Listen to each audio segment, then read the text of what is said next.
Mayor Kuldeep Kumar हमारे साथ हैं, उनसे खास बातचीत करते हैं। मेयर साहब, 2 दिनों से जो फैसले आ रहे हैं, प्रशासक महोदय ने एक बार आपका फिर ये जो 20,000 लीटर फ्री पानी और फ्री पार्किंग वाले एजेंटों को ठुकरा दिया और उन्होंने कहा ऐसी फ्री की कोई चीज़ नहीं मिल सकती। जी बिल्कुल, मैं अखबारों के माध्यम से पता लगा कि जो हमारे गवर्नर साहब हैं उन्होंने वो 20,000 लीटर पानी फ्री और फ्री पार्किंग का एजेंडा जो ठुकरा दिया गया। और हमारा बजट भी अब कल ही पास किया गया कि वो भी ये कहकर भी आज के अंदर ऐसी गलतियां नहीं होनी चाहिए जो मुझे पता लगा। लेकिन मैं पूछना चाहूँगा गवर्नर साहब से कि गवर्नर साहब, जो बेसिक नीड है हमारी पानी की, 20,000 लीटर पानी और पार्किंग की, हम हमारे पास ब्लू प्लान था, हम कर सकते थे, दिल्ली में कर चुके हैं, यहाँ पर भी कर देते। आप एक बार हमारी जो 35 जनप्रतिनिधि हैं, 35 काउंसलर हैं, 9 नॉमिनेट काउंसलर हैं, प्लस एक हमारे जो अभी नवनिर्वाचित सांसद हैं हमारे मनीष तिवारी जी, हमसे भी तो एक बार एडवाइस कर लेते। आप 24/7 पानी लेके आ रहे हैं, आपने पब्लिक से कभी पूछा नहीं होगा भी 24/7 क्यों चाहिए। हम पब्लिक के पास जाते हैं, हमें पता है इनकी बेसिक नीड क्या है।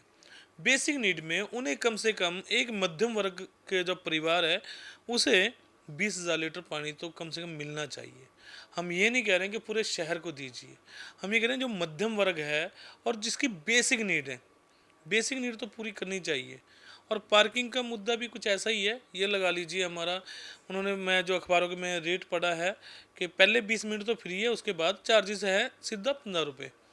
अगर किसी को 5 मिनट ऊपर हो गए तो 15 रुपये देने पड़ गए, अगली पार्किंग में गए वहाँ पर थोड़ा काम है तो वहाँ पर 15 रुपये देने पड़ गए। ये रेट रेट जो है तय करने से पहले एक बार जनप्रतिनिधि से भी एक बार बात कर लेनी चाहिए थी। ये जो जनप्रतिनिधि हैं ये जनता की आवाज़ है, ये लोगों के द्वारा चुन के गाए गए हैं और 9 नॉमिनेटेड काउंसलर भी आप द्वारा नॉमिनेट किए गए हैं। इन सभी का आपको एक बारी संज्ञान लेना चाहिए, इनसे मिलना चाहिए, जनता क्या चाहती है उसके बारे में पूछना चाहिए। मेरे साहब, आपको ऐसा लगता है कि जो ये फैसले होते हैं जो नगर निगम के अधिकार क्षेत्र में आते हैं वो फैसले भी नहीं लिए देने जा जाते? जैसे ये फैसला आपने लिया, उसके बाद लोकसभा इलेक्शन में कई फैसले आपने मैनिफेस्टो में घोषणा की थी, लेकिन इस हिसाब से तो कोई भी फैसला लागू नहीं हो पाएगा। जी बिल्कुल, मैं आज आपके चैनल पे खुलकर कह सकता हूँ कि यहाँ पर अफसरशाही बहुत हावी है, जनप्रतिनिधियों को पूछा नहीं जाता, तो ये कहीं ना कहीं गलत हो रहा है। एक जनप्रतिनिधियों ने हाउस में एक एजेंडा लाके पास किया कि हमें 20,000 लीटर पानी फ्री देना है। हमसे पूछते तो सही, आप बुला के कि कैसे दे सकते हैं, हम आपको बताते हमारे पास प्लान था, दिल्ली में दिया है और यहाँ भी दे सकते हैं। और अब तो हमारे जो मनीष तिवारी जी हैं उनके पास भी, मतलब ये लगा लीजिए, वो पहले कैबिनेट मिनिस्टर रहे हैं तो उनके पास माइंड ऑफ जो है, उनके पास बहुत शक्ति, बहुत वो है, मतलब वो बहुत अच्छे तरीके से हम कर सकते थे इसे। एक बार बुला के पूछे तो सही।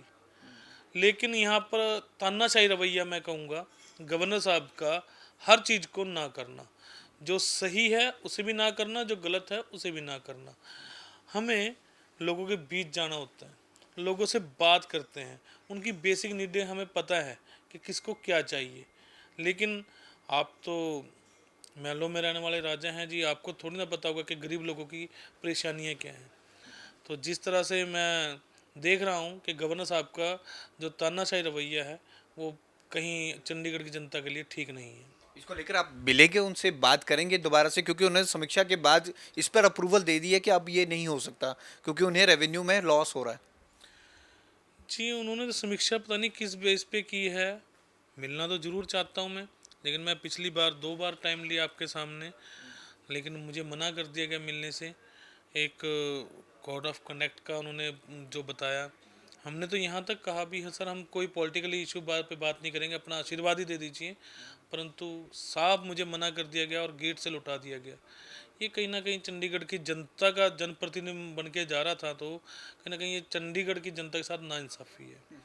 कुलदीप जी, जब पिछली बार आपने प्रेस क्लब में एक प्रेस कॉन्फ्रेंस करी थी, आपने एक डिटेल रिपोर्ट दी थी कि आप किस तरह से 35 जो 20,000 लीटर फ्री पानी है वो किस तरह से देंगे हर घर को और इसको लेकर कितना खर्चा आ गया।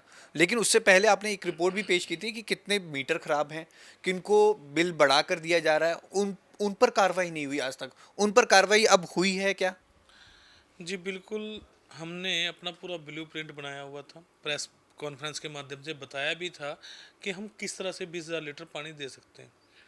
उसमें हमने पूरा आरटीआई के तहत जो डाटा मंगाया था, 50,000 परिवार ऐसे हैं जो 20,000 लीटर से पानी नीचे यूज़ करते हैं और उनका साल का खर्चा करीबन 5 करोड़ रुपए कुछ था।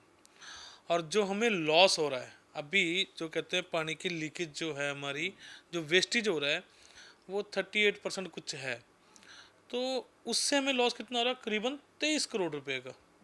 कुछ मीटर ख़राब पड़े हैं, कुछ लीकेज है, वो सारा अगर हम कलेक्ट कर लें, 23 करोड़ में से अगर 5 करोड़ हम निकाल भी दें तो करीबन 16 करोड़ का फ़ायदा फिर भी एमसी को हो रहा है। हमारे पास पूरा ब्लू प्रिंट था और मैं चीफ साहब को गुजारिश भी की और अपना नोट भी बुला के भेजा कि आप ये मीटर चेंज कराइए, जो ये रेवेन्यू लॉस हो रहा है ये नहीं होना चाहिए। तो कुछ मीटर अभी चेंज हुए हैं और कुछ मीटर को चल रहा है और आने वाले समय में वो भी चेंज करा दिए जाएंगे। परंतु हम जो लोगों को वादा करके आए हैं, आज भी हम इसी बात पर अड़िग हैं कि लोगों को 20,000 लीटर पानी भी फ्री दिया जाएगा, फ्री पार्किंग दी जाएगी और जो हमने इलेक्शन में एक वादा किया है इंडिया अलायंस ने कि 300 यूनिट फ्री बिजली भी दी जाएगी, उसके लिए मनीष तिवारी जी भी काम कर रहे हैं, मैं भी काम कर रहा हूं और आने वाले समय में देखेंगे चंडीगढ़ की जनता को बहुत राहत मिलेगी। तो गवर्नर प्रशासक महोदय ने जिस तरह से समीक्षा के बाद ये पूरा लगाया था और इसको मना कर दिया था, उस पर मेयर कुलदीप कुमार की हमने राय जानी। उन्होंने कहा है आखिरकार कि वो जनता को ये बेनिफिट देकर ही रहेंगे और अपने कार्यकाल में ही देंगे। कैमरामैन आकाश के साथ भगवत सिंह, पंजाब केसरी, जगबानी टीवी, चंडीगढ़।